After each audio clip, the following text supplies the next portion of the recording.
Welcome back to another technical deep dive here in the debug zone. Today we're tackling a big question and breaking it down with insights from other users.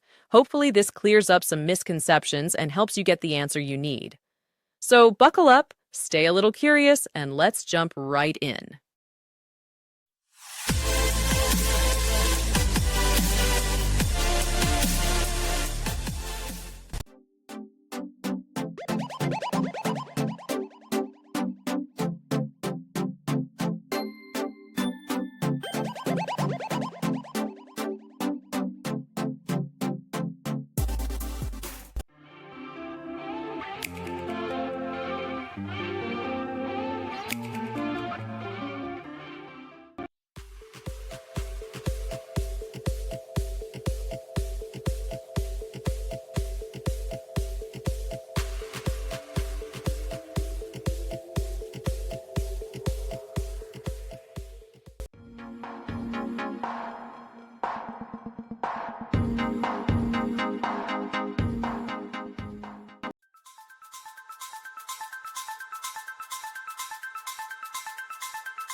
And that's a wrap.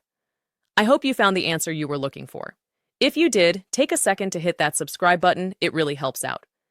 And let me know in the comments which solution worked best for you. See you next time in the debug zone.